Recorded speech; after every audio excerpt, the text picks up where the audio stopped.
V-Guard presents कौन जीत रहा है, को पावर्ड बाय सेंसोडाइन एंड विमल। बोलो जुबां केसरी।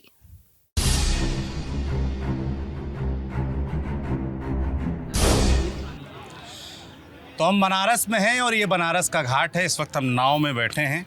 पीछे आप देखेंगे, ठीक मेरे पीछे घाट हैं लगातार। दशाश्वमेध घाट है, आगे काशी विश्वनाथ जी का मंदिर है, कॉरिडोर है, और इस तरीके से लाइन से देखिए राजेंद्र प्रसाद घाट है, मणिकर्णिका घाट है आगे, और लाइन से आप देखेंगे तो 84 घाट हैं कुल। और घाट के उस तरफ होते हैं पर्यटक, घाट के इस तरफ आप देख रहे हैं तमाम भीड़ आपको नज़र आ रही होगी। और घाट को संभालने का काम करते हैं मल्लाह समाज के लोग, जो नाव यहाँ आप लगातार देख रहे हैं, हज़ारों ऐसी नाव हैं और उनको यहीं के मल्लाह समाज के लोग चलाते हैं, इसी से अपनी रोज़ी कमाते हैं और गंगा नदी का ख्याल रखते आए हैं आज से नहीं, सदियों से। तो पहले तो थोड़ा इतिहास जानेंगे काशी में मल्लाह समाज का, निषाद समाज का, और उसके बाद थोड़ा चुनाव पर उनके मुद्दे क्या सोच रहे हैं प्रधानमंत्री मोदी और उनके काम के बारे में ये समझने का प्रयास करेंगे। शुरुआत आपसे करते हैं, सबसे बड़े आप ही हैं यहाँ पर। तो मैं जैसे इतिहास की बात कर रहा था, तो मल्लाह समाज का, निषाद समाज का काशी से जुड़ाव, काशी में उनका इतिहास, गंगा से उनका जुड़ा इतिहास, उसके बारे में थोड़ा बताइए। देखिए, जहाँ तक मल्लाह समाज का नाम इतिहास, बताइए पहले अपना। मैं प्रमोद माझी, अध्यक्ष माँ गंगा निषाद शिवान। जहाँ तक आपको काशी की जानकारी लेनी है, काशी का इतिहास जानना है, तो काशी का तो एक अलग इतिहास है, लेकिन हम निषादों का अपना एक अलग इतिहास होता है। क्योंकि निषादों का इतिहास ये है कि जहाँ भी नदी होगी वहीं निषाद होता है, नदी किनारे, और नदियों पर अनादिकाल से निषादों का ही अपना एक अधिकार रहा है। क्योंकि भगवान राम के ज़माने में भी जब भगवान राम को नदी पार होना था, तब भी उन्होंने हमें नदी का अधिकारी माना था, और बिना हमसे आज्ञा लिए और बिना हमारी नाव पर चढ़े वो नदी पार नहीं किए थे। ऐसे में हमारा इतिहास तो भगवान राम के ज़माने से है। और काशी का इतिहास अगर जानना चाहेंगे तो काशी के बारे में असल काशी आप जानो तो काशी भूलोक में है ही नहीं। काशी दुनिया से अलग एक न्यारी नगरी है।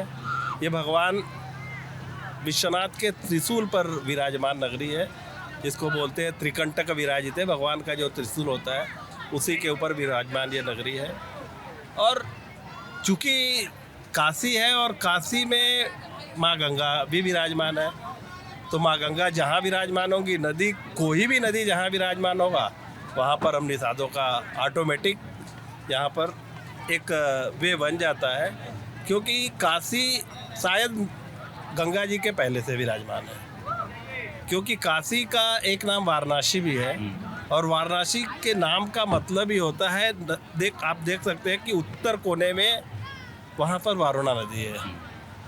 ये गंगा नदी के पहले की नदी है वारुणा नदी, और अस्सी घाट जो इस कोने में है, वहाँ पर एक अस्सी नदी हुआ करता था। इस शहर का नाम ही वाराणसी हुआ, वारणा प्लस अस्सी, वाराणसी इस शहर का नाम हुआ। लेकिन आज के दिन में आप अगर गंगा जी को देखो तो गंगा जी चूँकि उत्तर वाहिनी है, काशी अपना विशेष स्थान रखता है कि गंगा जी जिस तरफ से आई है, काशी में उस तरफ ही जा रही है। इसलिए वाराणसी नाम देते समय उस समय गंगा जी नहीं थी। शायद गंगा जी रही होती तो नाम का रूपांतर हुआ होता, लेकिन गंगा जी के पहले से ये नगर है, तो वाराणसी शहर का नाम हुआ। इस तरह से हमारी धर्म की राजधानी, विश्व की प्राचीनतम नगरी, तो काशी के बारे में जितना भी कहा जाए कुछ भी थोड़ा ही पड़ेगा। आप जान सकते हो कि लोग बड़े बड़े शहरों में बहुत सारी नई चीज़ों को देखने जाते हैं, लेकिन काशी में अपनी प्राचीनता को देखने आते हैं, काशी में अपने देवी देवताओं को देखने आते हैं, काशी में अपने क्रियाकर्म को करने के लिए लोग आते हैं। काशी का अपना एक अलग चरित्र है। काशी में लोग वास करने के लिए आते हैं। क्योंकि आप बनारस में देख लेंगे बहुत सारे, जैसे 84 घाटों का विवरण आपने किया, 84 घाट है, लेकिन 84 घाट में से मैक्सिमम घाट ऐसे हैं जो लोगों ने खुद से बनवाया है और अपने रहने के लिए बनवाया है। क्योंकि काशी में एक विशेष व्यवस्था ये भी है, काश्याम मरणान मोक्षम, काशी में मरे तो मुक्ति होती है। ऐसे में बड़े बड़े पूंजीपति राजा महाराजाओं ने अपना एक एक बिल्डिंग बनवाया, उसमें उनका नाम डाल दिया, और परिवार उनका अंत समय में जब मरने की तरफ अग्रसर होता है तो उस समय आके काशी में रहे। इसलिए यहाँ पर लोगों ने अपना एक एक बिल्डिंग बनवाया है, जिसके वजह से आज यहाँ 84 घाट हुए हैं। जी, तो काशी दुनिया की न्यारी नगरी है। बहुत अच्छे से आपने इतिहास समेटने का बताया। हमारा उद्देश्य यही होता है, हम बनारस के निषादों का काम ही यही है, लोगों को अगर जो भी जिसको हम घुमाते हैं, जैसे आज मैं आपको बता रहा हूँ, वैसे ही अपने कस्टमर को भी यही बताना, काशी के बारे में लोगों को बताना जताना हमारा कर्तव्य होता है, और वही हमारा काम है, वही हम करते आए हैं। वही काम आप सदियों से करते चले आ रहे हैं। तो जैसे अगर अभी की बात करें तो कितना मल्लाह समाज का आदमी होगा यहाँ पर जो इस व्यापार से जुड़ा हुआ है, नाव चलाने के काम से? कितनी नावें होंगी, थोड़ा अभी वर्तमान के बारे में बताइए। देखिए, वर्तमान समय में देखा जाए तो एक लाइसेंस शुदा नाव लगभग 1800 से ज़्यादा हमारे पास लाइसेंस वाली नाव है। 500 नावें अभी वो नावें हैं जिसका हमको लाइसेंस बनवाना है। हमने इसके लिए भी नगर निगम को लेटर दे रखा है, लोगों के बायोडाटा दे रखे हैं, जिसका लाइसेंस बनाना है। कि कोई प्रक्रिया होती है? लाइसेंस की क्या होता है? प्रतिक्रिया होती है, नगर निगम से लोग आते हैं, नाव का मापन करते हैं, कितना आदमी बैठ सकते हैं, उसकी क्षमता क्या है, उसके हिसाब से उसका मापन होता है। उसके बाद लाइसेंस होता है। तो आजकल न जाने नगर निगम को भी क्या सोचा है कि वो लाइसेंस से थोड़ा सा परहेज कर रहा है। लेकिन अंत में देखिए, ये नदी है और नदी पर हमारा अधिकार है। जैसे आप बता रहे हैं कि 2000 नावें करीब हैं और 500 और अप्लाई की गई। लगभग 2500 बोट आप मान लो कि बनारस में 2500 नाव है। और यहाँ पर नाव पर आश्रित लोग जो हैं, देखिए, नाव पर आश्रित होना और नाविक होना दोनों में ज़मीन आसमान का अंतर है। बिल्कुल, समझाइए। क्योंकि आश्रित वो है जो नाव के द्वारा किसी भी तरह से उसका जीवन यापन हो। यहाँ पर ऊपर रहने वाले लोगों के पास भी कोई काम नहीं है, वो आते हैं हमारी नाव पर, अपना काम करते हैं, 2 पैसा पाते हैं, अपना घर चलाते हैं। नाविक एक वो है जो एक अधिकारी है यहाँ का, जिसका माझियाना हक है, जो यहाँ का मालिक है, उसकी नाव होती है, उसके पास 10 काम करने वाले लोग होते हैं। लोग आते हैं, नाव पे लोगों को घुमाते हैं, मिला हुआ जो द्रव्य होता है उसको आपस में बांटते हैं। एक नाव के वजह से 10 लोगों का परिवार चलता है। एक नाव का एक मालिक कोई होता है या कई लोग मिलकर एक नाव लेते हैं और अब बारी बारी से चलाते? सिस्टम क्या होता है? ऐसा बात नहीं है। देखिए, मालिक एक आदमी का 10 नाव भी होता है, लेकिन अगर हमारे पास 10 नाव है तो हमारे पास काम करने वाले लोगों की संख्या 200 होती है। अच्छा। बारी बारी से हम उनको काम देते हैं, बारी बारी से वो लोग आते हैं अपना, और सब लोग काम करेंगे। शाम को जो पैसा मिला रहता है वो आपस में सब लोग बांट के अपना जीवन यापन करते हैं। तो भाई देखिए, एक होता है ना आधिपत्य, एक मालिकाना होता है। तो मालिकाना हम माझियों का होता है, और ड्राइवर उसमें कोई भी होता है, हम सारे लोगों को, क्योंकि जिसकी ज़रूरत है, जिसको हमारे नाव से कमाने का इच्छा होता है, वो आता है, हमसे बात करता है, हम उसको नाव में काम करने के लिए मौका देते हैं, वो अपना कमाता है, उसके हिस्से का जो बनता है वो अपना लेके जाता है। क्या नाम है आपका? मेरा नाम अजीत साहनी है। अजीत साहनी जी तो रहने वाले आप वाराणसी की हैं? जी बिल्कुल। और नाव चलाने का काम? जी मेरा भी 2-4 नाव चलता है। अच्छा, 2 कि 4? नहीं, अगर परिवार को देखेंगे तो 4 हो जाएगा। कितने परिवार में कितने लोग हैं आपके? मेरे पिताजी हैं और मैं 2 भाई हूँ। 3 लोग हैं। 3 लोग हैं और चाचा लोग भी हैं। अच्छा, ठीक। तो जैसे आपने पूछा ना कि यहाँ पे सबका अलग अलग नाव है, परिवार का नाव होता है। जैसे एक परिवार में 5 भाई हैं तो भाई उनके पास 10 नाव हो गई, क्योंकि आज के इस दौर में जो आप देख रहे हैं कि महंगाई इतनी है कि एक नाव से गुजारा नहीं होगा। और जैसे कि हमारे अध्यक्ष जी ने आपको बताया कि अगर 10 नाव है तो हमारे पास हम उनको चलाने के लिए भी एम्प्लॉय चाहिए, तो हम लोग उनको भी रखते हैं, और जो उनका मेहनत है हिस्सा है उनको देते हैं, और उससे उनका परिवार का पालन पोषण करते हैं, और हम लोग का भी होता है पालन पोषण।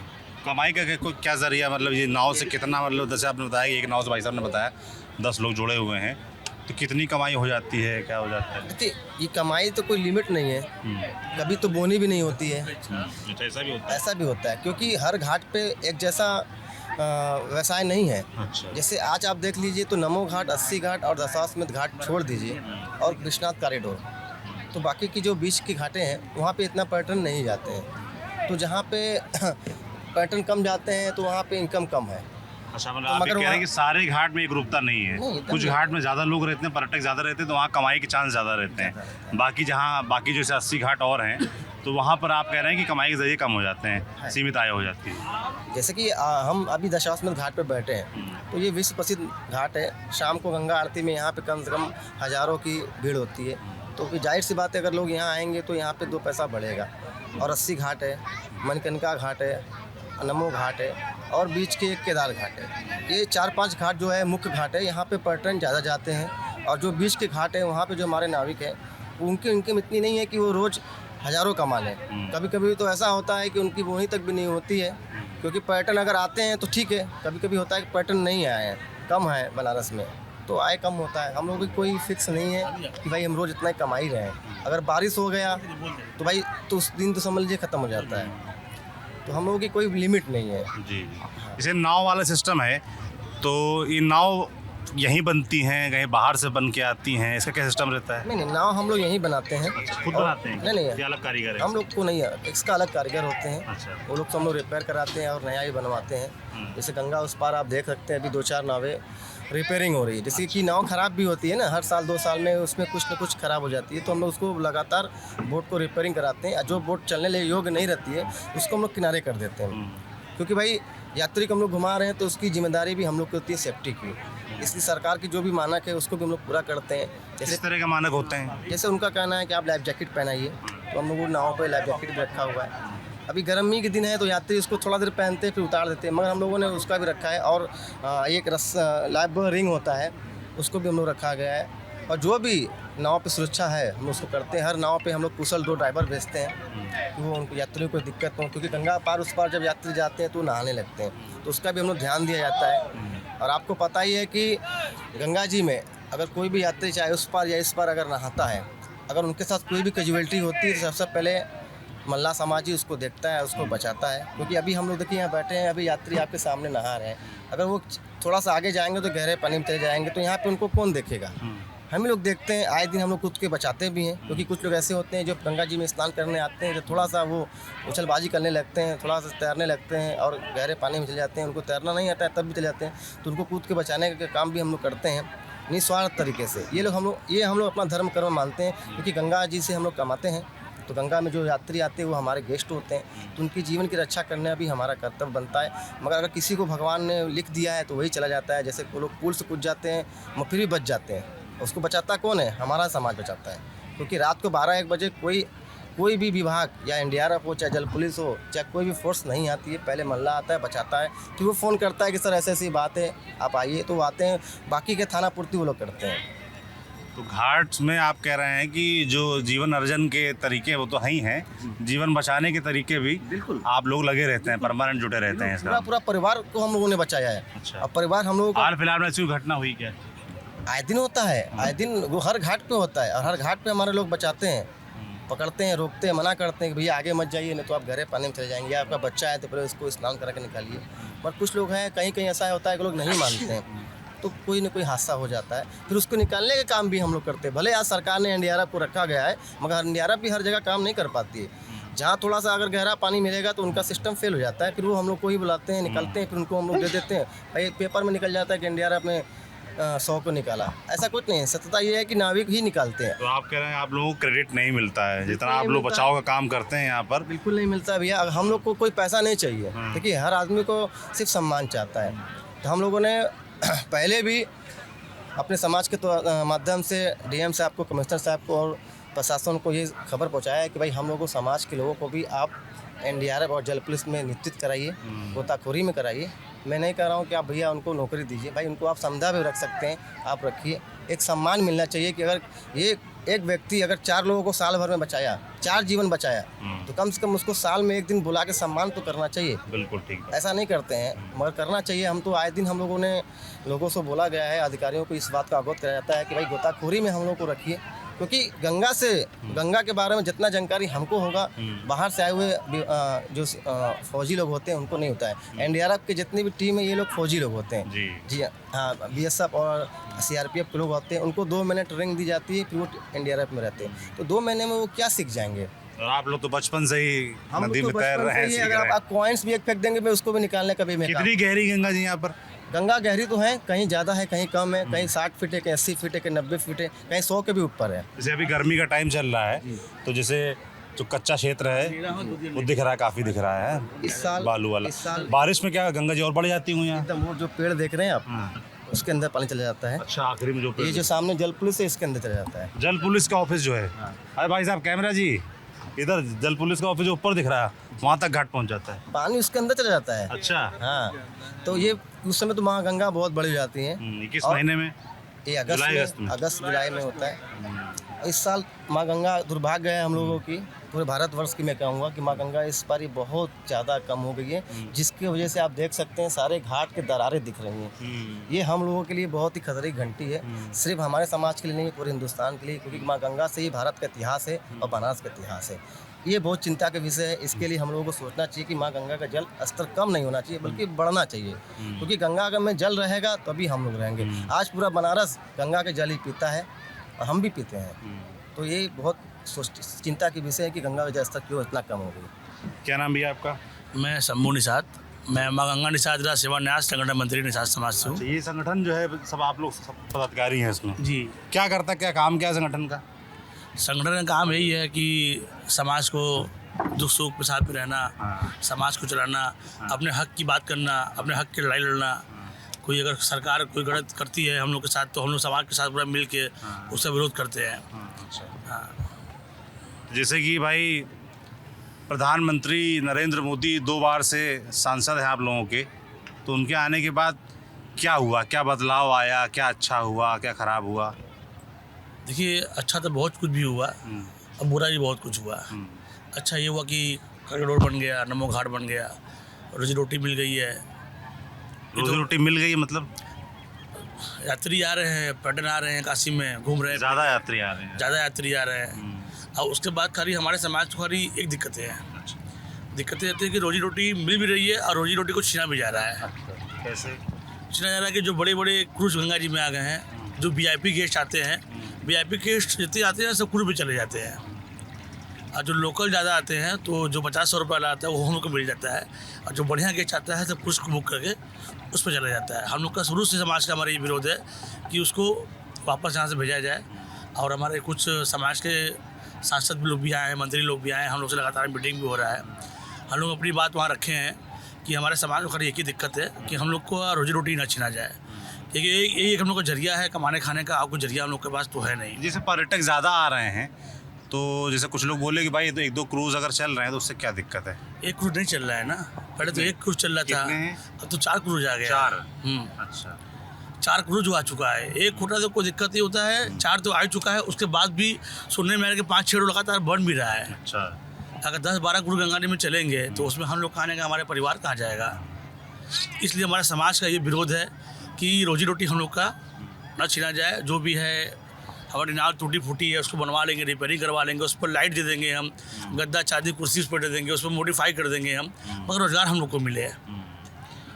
आप कह रहे हैं क्रूज़ वाली समस्या, जैसे हम मथुरा भी गए थे तो वहाँ भी निषाद समाज के लोगों से बात हुई थी नदी किनारे, तो वहाँ भी कुछ क्रूज़ चलाने का प्लान चल रहा है, तो वहाँ के भी मल्लाह समाज के लोग इस बात से नाराज़ दिख रहे थे, तो वो नाराज़गी काशी में भी रहती काशी है। में नाराजी है। आपके माध्यम से हम बताना चाहते हैं मोदी जी को अपने, और जो हमारे योगी जी हैं, जो उद्योगपति लोग जो पैसा वाले इसमें घुस के जो फाइनेंस करके जो चला रहे हैं, ये न करें। तो भाई हमारे देश के प्रधानमंत्री जो पूरा देश चला रहे हैं इसमें, तो उनके तक हमारी बात, निषाद की बात पहुंचना चाहिए। 2014 में जब सांसद जी पहली बार बने थे सांसद बनारस में, तो हम लोग की लकड़ी की नाव से घूमे हुए थे। समाज बहुत हमारा खुश है, उनसे बात नहीं है, मगर जो पेट की वहाँ जब बात आएगी तो भाई पेट के लिए तो लड़ाई लड़ना पड़ेगा ना। ये हमारी पेट की बात है, क्योंकि ब्रिटिश गवर्नमेंट के ज़माने से जो अंग्रेज़ों का जब नाव चल रहा था यहाँ पे, जो झगड़ा हमारे दादा बड़ा लोग झगड़ा उसमें किए थे, तो हमारी लकड़ी की नाव से किए थे। उनकी क्रूज, उनकी जो बड़ी बड़ी हेलीकॉप्टर प्लेन यहाँ पर नहीं आया था झगड़ा करने के लिए। हम लोग का ये डंडा बाँस पटरे से झगड़ा हुआ था उनसे। ठीक है, समय बदल रहा है, समय बदले, मगर अगर चलाना ही है तो कभी रोजगार हम लोग को देते पहले। जो हमारे समाज में जो पढ़े लिखे लोग हैं, हमारा भाई पढ़ा लिखा है, हमारे समाज में लोग PhD अधिकारी, उन लोग को नौकरी नहीं मिल पा रहा है। और बढ़े जब बाढ़ आ जाएगा तो हम लोग का 6 महीना नाव बंद कर दिया रहता है। जो क्रूज से बढ़िया नाव हम लोग के पास है, और उससे होनार लोग हमारे पास हैं। अगर 100 आदमी अगर डूबेंगे ना, तो 100 आदमी को बताने की क्षमता हम लोग के पास है कि 100 आदमी को बताना कैसे है। क्रूज के बाद क्षमता नहीं होगा। बस सरकार से ये मांग करना चाहते हैं कि रोजी रोटी तो मिल रही है और रोजी रोटी छीना न जाए। क्रूज वाली बात बस क्रूज, मेन दिक्कत आप कह रहे हैं ये है। एक क्रूज चलाएं, हाँ। एक क्रूज चलाएं, कोई दिक्कत नहीं है। जो क्रूज चल रहा है उसको ना चलाएं और जो बाकी क्रूज आ रहा है उसको ना चलाएं। नहीं तो अगर इस तरह का काम करेंगे तो थोड़ा सा दिक्कतें तो होंगी, क्योंकि हमारे 18% हम लोग भी हैं, 18% हमारे समाज के लोग भी हैं। क्या सोच रहा है समाज का आदमी, मतलब उनके प्रधानमंत्री के आने के बाद से समाज के बीच मतलब क्या चीज़ मन में चल रही है? जैसे दूसरा चुनाव है, 2 बार सांसद रह चुके हैं, क्या आपके समाज के लिए क्या हुआ है, क्या दिमाग में चल रहा है इस बार चुनाव को लेकर, क्या सोच रहे हैं? देखिए, मोदी को तो कोई हरा नहीं पाएगा। भाई सांसद 2 बार रह चुके हैं, उन्होंने काशी में काम भी किया है। क्या काम किया आपके साथ? घाट बनाया है, गंगा सफाई हो गया है, बहुत सारी चीज़ें तो हो चुकी हैं, रोज़गार मिल रहा है, बहुत सारी चीज़ हो चुकी हैं जो सब लोग कमा खा रहा है, सब लोग अपना परिवार चला रहा है। मगर जो बड़ी बड़ी क्रूजें आज गंगा में आ जाएंगी तो हम लोग कहाँ जाएंगे? हमको सिर्फ समस्या क्रूज से है, ओनली फॉर क्रूज। जो VIP गेस्ट आते हैं उस बोर्ड पर चले जाते हैं, वो तो पानी में छू भी नहीं पाते होंगे। तो जैसे आप बता रहे थे कि निषाद समाज के तमाम जो नेता हैं बीजेपी से जुड़े, वो आप लोगों से मिलने आ रहे हैं, कौन कौन मिलने आए, क्या बातचीत हुई? अभी तो लगातार 2-3 सांसद आ चुके हैं, 2-3 मंत्री आ चुके हैं और लोग अभी आ भी रहे हैं। अभी एक निषाद समाज के बाबूराम निषाद सांसद जी आए हुए हैं, अभी उनसे 12 बजे हमारा मीटिंग भी है, उन्होंने हम लोग को बुलाया है। उनसे क्या वार्ता है और हमारी बात जो आपसे बोले हैं, ये बात अपना उनसे भी रखेंगे हम। ये जो क्रूज वाली समस्या है हम लोग अपने पैड पे भेजेंगे और अपना लगा के पैड, लेटर पैड, हमारी समस्या को सुना जाए, हमारी समस्या का मोदी जी को बताया जाए कि ये समस्या हमारे समाज को है। क्योंकि लग रहा है कि जो मोदी जी लगातार बनारस में जो मंत्री सांसद को भेज रहे हैं हमारे समाज के लोगों को, कुछ तो कुछ उनको जानकारी हुआ होगा इस बात का कि बनारस के समाज के लोग थोड़ा नाराज चल रहे हैं, तभी लगातार मोदी जी बनारस में आ रहे हैं और लगातार हमारे समाज के लोग को भी भेज भी रहे हैं कि यहाँ के जो प्रतिनिधि मंडल है उनसे बात कीजिए, क्या वार्ता है, क्यों दुख है वो लोग, क्या बातें हैं। तो आपके माध्यम से बताना चाहते हैं मोदी जी के पास हमारा बात जाए। हमें समझता सिर्फ एक चीज़ का है, क्रूज। एक क्रूज आया, उसके बाद बोले नहीं आएगा, उसके उन्होंने 13 दिन लगातार विरोध किए हैं। उसमें हमारे धर्म प्रसाद निषाद जी हैं, राज्यसभा सांसद इस समय वर्तमान में हैं, तो उन्होंने अपने लेटर पैड पे हमको लखनऊ भेजे थे, तो उन्होंने सभा में मेरा बात उठाया था, तो उसके बाद स्ट्राइक को हम रोका गया। उसमें हम लोग की मांग पूरी हुई, एक क्रूज चल रहा है, उसके बाद कोई क्रूज भी नहीं चलेगा। वो लोग लिख के हमको भी दिए थे, मुझे मौखिक नहीं, लिख के वो लोग दिए थे हमको। उसके बाद भी आज 3 क्रूज एक्स्ट्रा आ गया। अब बड़ी बड़ी क्रूज गंगा में बन भी रही है इस समय, अब बड़ी बड़ी क्रूज आ भी रही हैं। हमको लगता है कि पूरा पैसा बनारसी में है क्या? तो जो बड़े बड़े उद्योगपति लोग, बड़े बड़े पैसे वाले लोग खाली क्रूज पानी में डाल देना, कमाना क्या है? हमारे समाज के लोग सिर्फ गंगा में उनका अधिकार है, गंगा में मछली मारे हैं वो लोग नाव चलाए हैं, गोताखोरी किए हैं, यही हम लोग का रोजी रोटी है। अब हम लोग कोई रोजी रोटी नहीं है। ठीक बात। तो हमारे समाज का जो चीज़ है, हक है, जो हम पुरजों से चले आ रहे हैं, उसको न छीना जाए। बाकी तो मोदी जी हैं, जीतेंगे वो तो, और हमारी बात वहाँ पहुँचाइएगा समाज कि के लोग वोट देंगे। हाँ, अगर हमारी बात अगर रख गई तो भाई जाहिर सी बात है, अभी तो समय है 7-10 दिन का, आपके माध्यम से बात बताना चाहेंगे वहाँ बात। पिछली बार समाज के लोगों ने वोट दिया था, पिछली बार समाज के लोगों ने वोट दिया था। हमारे अध्यक्ष जी हैं, भाई हमारे अध्यक्ष जी जैसा बोलेंगे वैसा समाज हमारा करेगा। जितने भी समाज के लोग यहाँ पे हैं, 1.5-2 लाख, उन्हीं की बात मानते हैं। अगर वो एक हफ्ते के अंदर वो बात अगर मान जाते हैं कि भाई क्रूज न चले, हम लोग को लिखा पड़ी जो भी है करके दे दें तो ठीक है, नहीं तो भाई देखिए परेशानियाँ तो होंगी इस बार, क्योंकि हम लोग भी बनारस में 1.5-2 लाख हमारा वोट इसमें है। एकदम भरपूर तरीके से अगर हमारी बात को सुन ली जाए तो भाई मोदी जी का जय जयकार है, योगी जी का जय जयकार है। उनका भी हम योगी जी का अपने घर में फोटो भी लगाए हैं, उनका पूजा पाठ भी करते हैं। अच्छा, हाँ, योगी जी अच्छे लगते हैं। योगी जी भी अच्छे हैं, मोदी जी भी अच्छे हैं, सब लोग अच्छा है, सरकार लोग चलाएं।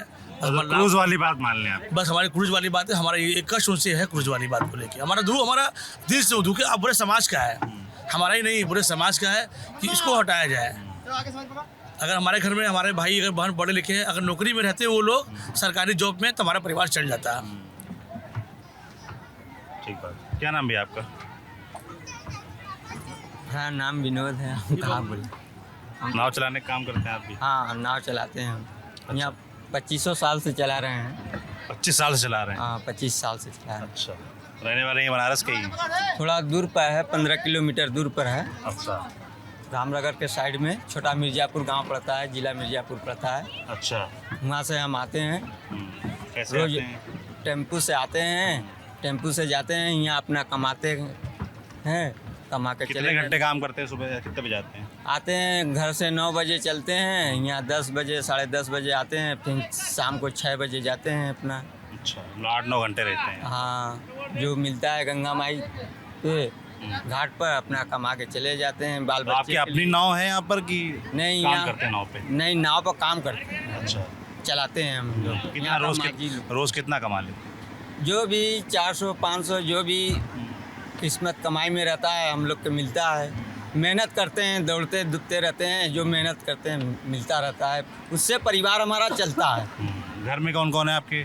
हमारे घर में 4 लड़की हैं, एक लड़का है, एक हमारी औरत है, एक हम हैं, 7 परिवार हैं हम लोग। अच्छा, तो बच्चे क्या करते हैं? सब एक बच्चे का शादी कर दिए हैं, एक लड़की का, इस समय 3 लड़की 1 लड़का है, हाँ, और लोग पढ़ रहे हैं। पढ़ रहे हैं, बच्चों हाँ। को पढ़ा रहे हैं। हाँ, बच्चों को पढ़ा रहे हैं। अच्छा, तो जैसे कि अभी आप नाव पे काम करते हैं, आगे आप क्या चाहते हैं कि आपके जो आने वाले बच्चे हैं, पीढ़ियाँ हैं, ये भी नाव से जुड़े काम करें या और कुछ काम करें? अभी तो पढ़ रहे हैं, 5-6 में आगे का भविष्य अब जाने। आप क्या चाहते हैं? आप क्या चाहते हम तो चाहते हैं कि भाई पढ़ें भाई, अभी तो छोटा बच्चा है, पढ़ रहे हैं, 5 में पढ़ रहे हैं, अब आगे का हाल कैसा चलेगा कैसा नहीं। अब तो कमा जिला रहे हैं सबको, इसी से हमारा रोजगार चल रहा है। मैं ये जानना चाहता हूँ कि निषाद समाज में, मल्लाह समाज में पढ़ाई लिखाई को लेकर कितनी जागरूकता है? कि आप लोग मतलब जैसे आप लोग के पिताजी ये काम करते थे, आप लोग ये काम करते हो, नाव चलाने का काम करते हो गंगा किनारे, है ना? आप लोग अपने जो आगे आने वाली पीढ़ियाँ हैं उनको भी यही काम सौंपना चाहते हो कि आप लोग चाहते हो कि वो लोग पढ़ाई लिखाई करके किसी और दिशा में निकलें? नहीं भैया, देखिए आज हमारे समाज में भी पढ़े लिखे लोग हैं। आज हमारा समाज भी बच्चों को पढ़ा रहा है। जैसे शंभू ने बताया कि इनका भाई पढ़ा लिखा है, LLB किया है, और एक बहन PhD की है। तो मेरे घर में भी छोटा भाई मेरा ग्रेजुएट किया है और छोटी बहन ने PhD की है। मगर दुर्भाग्य ये है कि हम लोगों को आरक्षण न मिलने की वजह से हमारे जो पढ़े लिखे छोटे भाई बहनों हैं उनको नौकरी नहीं मिल रही है। तो मजबूरी हो कि वो पढ़ लिख के भी वो फिर अपने इसी व्यवसाय में मदद करने चले आ रहे हैं। जैसे मैंने अपने पिताजी का व्यवसाय को अपनाया, तो भाई छोटा भाई अगर कितनी जो पढ़ाई की आपने? मैंने इंटर पास किया, ज़्यादा पढ़ाई लिखाई मैं नहीं कर सका क्योंकि उसमें परिवार की जो व्यवस्था थी थोड़ा गड़बड़ थी, तो उनका इतनी इनकी नहीं थी। मैं ये कहना चाहूँगा और बहुत खुशी होती है कि आज हमारे समाज के लोग भी अपने बच्चों को पढ़ा रहे हैं, लिखा रहे हैं। जैसे मेरे पास भी 2 बच्चे हैं, मैं भी उसको पढ़ा रहा हूँ, लिखा रहा हूँ, और मैं नहीं चाहता हूँ कि मेरे बच्चा भी इसी काम में आए। अगर वो पढ़ लिख के कुछ अलग करना चाहेगा तो मैं उसको ज़रूर कराऊँगा। जब तक जीवन है अपने बच्चों के लिए हम लोग सोचेंगे। अगर वो अलग कर लेगा तो इससे बढ़ती खुशी किसी पिता के लिए नहीं होगा। बिल्कुल। हाँ, ऐसा नहीं है कि आज हमारे समाज के लोग ऊपर नहीं जा रहे हैं, बहुत लोग जा रहे हैं और पढ़ाई लिखाई भी करा रहे हैं। आज हर व्यक्ति भले वो अपना खा रहा है नहीं खा रहा है, मगर शिक्षित कर रहा है अपने बच्चों को। बहुत अच्छी बात है। मैं ये जानना चाहता हूँ, पिछले 10 साल से प्रधानमंत्री नरेंद्र मोदी आप लोगों के सांसद हैं, तो निषाद समाज जो इस पूरे नदी नाव गंगा किनारे के व्यापार से जुड़े लोग हैं, क्या उनके जीवन में कुछ बदलाव आया है? देखिए, चीज़ें ठीक बेहतर हुई हैं कि नहीं हुई? सबसे पहले तो 2014 से माननीय प्रधानमंत्री जी हमारे बनारस के सांसद हैं, उसके बाद देश के प्रधानमंत्री हैं। जब वो पहली बार यहाँ पे आए थे तो उन्होंने कहा था कि मुझे किसी ने बुलाया नहीं है, मुझे माँ गंगा ने बुलाया है। तो गंगा, असली गंगा पुत्र तो हम लोग हैं, बाद में वो बन गए, तो वो तो हमारे भाई हुए हैं। बिल्कुल। तो हमारे भाई हुए हैं तो उनको हम लोगों को तकलीफ़ नहीं देना चाहिए, बल्कि हम लोगों का मदद करना चाहिए। मैं ऐसा आशा उनसे करता हूँ। मगर विगत कुछ दिनों से, कुछ सालों से मैं देख रहा हूँ कि जो बड़े बड़े व्यापारी हैं, जो बिजनेसमैन हैं, वो मोदी जी के आड़ में या बीजेपी सरकार के आड़ में वो गंगा पे आड़े नज़र रखे हुए हैं, क्योंकि उनको लग रहा है कि वाराणसी में बहुत पर्यटन आ रहे हैं। और ये सत्यता भी है कि वाराणसी में 10 सालों से पर्यटनों का बढ़ावा बढ़ा है, पर्यटक का। जी हाँ, पहले भी बढ़ते हैं। ऐसा नहीं है कि वाराणसी में ये सिर्फ 2014 से पर्यटन आ रहे हैं, ऐसा नहीं है। 2000 पहले से भी वाराणसी उतनी फेमस था, उतनी ही इतिहास थी इसकी। अब तो इंटरनेशनल टूरिस्ट नहीं आ रहे हैं। तो आप जितनी ये बोट देख रहे हैं, इस सारे बोटों पे पहले अंग्रेज लोग घूमते थे मॉर्निंग में, अब तो वो ख़त्म हो गए कोरोना काल से। तो ऐसा नहीं है कि पर्यटन पहले नहीं आ रहा था, पर्यटन अभी भी आ रहा है और पहले भी आता था। मगर हम इस समय क्या हुआ है कि हमारे डोमेस्टिक टूरिस्ट बढ़े हैं कुछ, और भाई देश की जनसंख्या भी बढ़ी है। आज देश पढ़ रहा है, लिख रहा है, तो नौजवान लोग जो पहले घूमने फिरने के लिए माँ बाप मना करते थे, जैसे कि जब हमको बोला जाता, हम जाने के कहते थे, पिताजी मना करते अरे कैसे जाओगे। मगर आज का युग क्या है, सब जानकारी है, तो वो निकल रहे हैं घूमने के लिए, और जनसंख्या भी देश की बढ़ गई है, तो इंडियन पर्यटन बढ़ गए हैं। आप मतलब क्या कहना चाह रहे हैं कि नरेंद्र मोदी के आने की वजह से पर्यटक नहीं बढ़े हैं, जो कॉरिडोर बनना है उसकी वजह से नहीं बढ़े, वो ऑटोमेटिक एक प्रक्रिया है इसलिए बढ़े, ये कह रहे हैं आप? देखिए, ऐसा हम नहीं कह सकते कि उनके वजह से नहीं बढ़ा है। उन्होंने आह्वान किया है, लोगों को बताया है कि हमने ये काम किया है, एक बार आप बनारस जाइए, तो उनके आह्वान से भी पर्यटन बढ़े हैं। और ऐसा नहीं है कि पहले नहीं आते थे, संख्या बढ़ी है। मैंने क्या कहा, संख्या बढ़ी है। पहले भी हम लोग कमा रहे थे, खा रहे थे, हमारे पिताजी ने नाव चला के ही हम लोग को बड़ा किया है, ऐसा नहीं है भाई। आज हर चीज़ तो बढ़ा है। आज बनारस में आप देख लीजिए, घर घर में होटल खुल गई हैं। क्या पहले ऐसा होटल था? पहले भी होटल थे, मगर कम थे, आज ज़्यादा हो गए क्योंकि टूरिस्ट बढ़ गए। इसी तरह पहले गंगा जी में हम लोगों के पास नाव भी कम थी, आज परिवार बड़ा है तो नाव भी बड़ा है, और आय बढ़ी है इससे। आय बढ़ी है। और हम लोगों ने अपने नाव को मॉडिफाई भी किया है। पहले छोटी छोटी नाव थी चप्पू वाली, अब तो बड़ी बड़ी मोटर बोट हो गई है। और कुछ हमारे भाई लोग जो हैं क्रूज के लेवल के भी नाव बना चुके हैं, और हम लोग सीटर बोट भी बनाए हैं। ये देखिए सामने अभी चल रहा था आपके सीटर बोट है, ये सीटर बोट भी हम लोगों ने बनाया है। ऐसा नहीं कि हम लोगों ने अपने आप में भी बदलाव नहीं किया है भाई, बदलाव का ज़माना है, हर कोई कर रहा है। और आज जो हमारे मोदी जी वो भी कह रहे हैं कि भाई आप लोग चेंज होइए, तो हम लोग चेंज होने के लिए तैयार हैं। मगर इसका मतलब ये नहीं है कि आप हमारा पुश्तैनी बिजनेस में किसी और को, गैर सामाजिक लोगों को डाल दें, तो ये चीज़ गलत है। क्रूज वाली बात आप भी कह रहे हैं? क्रूज वाली बात सब लोग करेगा, क्योंकि भैया आज जब पहला क्रूज आया था, अलकनंदा क्रूज आया था, तो हम लोगों ने उसका जोर तरीके से विरोध किया था। 13 दिन हम लोगों ने अपने नौका संचालन बंद करके इसी घाट पे हम लोग ने धरना दिया था पूरे परिवार के साथ। तो उस समय जो कि उस क्रूज को यहाँ से हटा के रविदास घाट पे शिफ्ट किया गया था, और उसके बाद ये कहा गया था कि ठीक है, आपके व्यवसाय में हम लोग नहीं आएंगे और आप लोग अपना परंपरागत धंधा करते रहिए। एक क्रूज चल रहा है, चलने दिए, इससे कोई फ़र्क नहीं पड़ता है, और अब दोबारा नहीं आएगा। तो हम लोगों ने कहा भाई ठीक है, मगर उसके आड़ में इन्होंने 4 क्रूजें ला दी, और अभी भी 5-6 क्रूजों का आने का संभावना बनी हुई है। अगर आप बताइए कि अगर वो यहाँ पे 20 क्रूज ला देंगे, और एक क्रूज़ में कम से कम 150-200 लोग बैठते हैं, तो हम लोग फिर कहाँ से बैठेंगे? फिर हम लोग का कोई व्यवसाय नहीं है, क्योंकि हम लोग गंगा के अधीन है। हम लोग का एक मात्र सहारा है नौकायन चला के ही हम लोग करते हैं।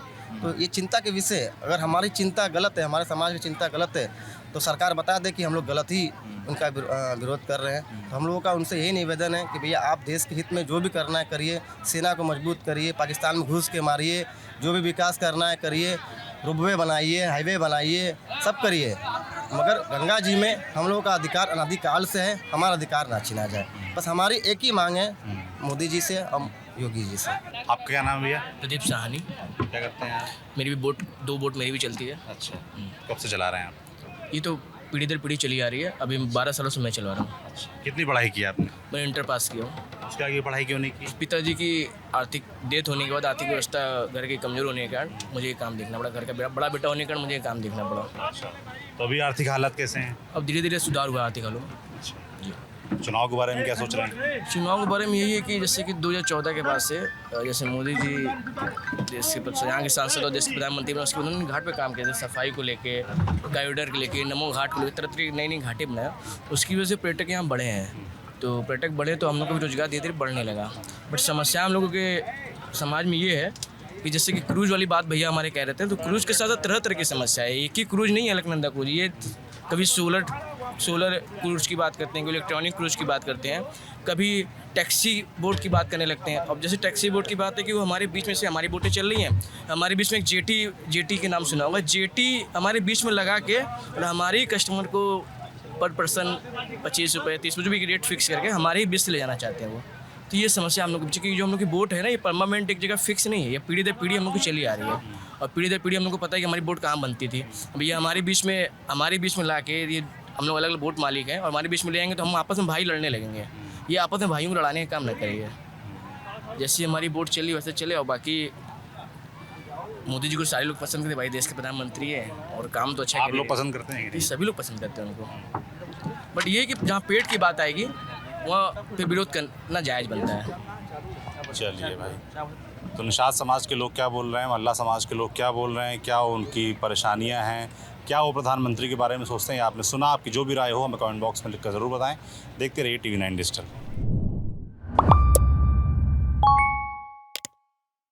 वी गार्ड प्रेजेंट्स कौन जीत रहा है, को पावर्ड बाय सेंसोडाइन एंड विमल, बोलो जुबां केसरी।